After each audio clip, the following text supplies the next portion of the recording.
Welcome to looking at how the cash flow statement works. Many of you wanted to have a look at this and see if you could have some practice ones. So that's what this is.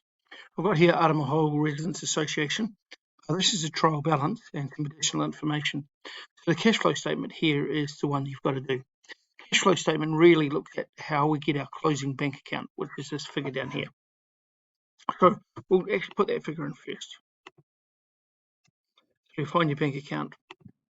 And the question is, how come closing bank is $1,700? So if we're going to hit the receipts first, and what you do for the receipts is you look for the revenue, the income items coming in. So we're going to type equals. Income items are on the credit side, the right-hand side. And so can you find the two that are there? Hopefully you've got donations and subscriptions. I hope you're doing this along with me. Highlight those two. Put your mouse from a big plus, bottom right-hand corner, little plus, left click, fill across, and it'll bring the numbers with us. Payments are on this side, and these are our expenses. So I click on enter and click on all the expenses. Catering is. Depreciation on equipment is not a cash expense. It's the value of the equipment going down, but it's not going to go in here because we're not paying money for it. So not a payment. So go garden purchases. Again, loss on sale is not because it's a non-cash expense. And repairs. All right, and just bring those through. That's enough to get you an achieved grade on this part. To get merit, obviously need to bring in the additional information. So we'll do that. Debentures last year were 1,400. This year they're 3,000. So what that means is that they've gone up by 1,600. If debentures, our loan goes up, does that mean we're receiving money or paying money?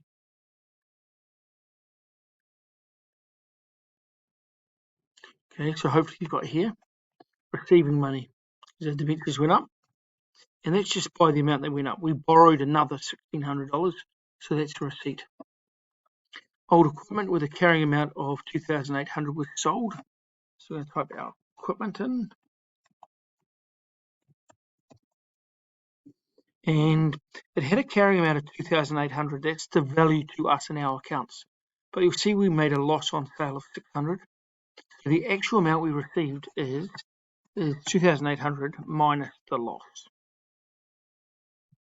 So what we got for it was 2,200.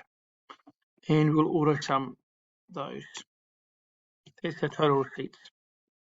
Our payments, these are our expense ones, but we bought 2 new trailers for $1,200 each. So trailers also go under equipment. 2 will be 2,400, and we'll total that by auto summing.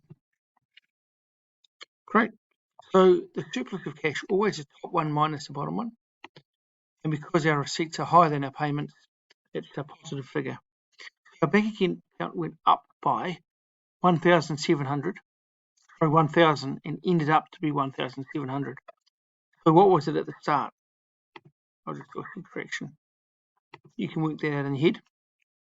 So 1,000 plus 700 is our ending bank. So our opening bank, really the figure you're trying to calculate is 1,700. Great, that's the end of this video. Hopefully you got the right answer, same as I did. I've got Papa 82 here. I'd like you to have a crack at that. So again, same process. Go put that closing bank balance in first. Receipts will be from this side, your revenue accounts. Payments from this side, your expense accounts.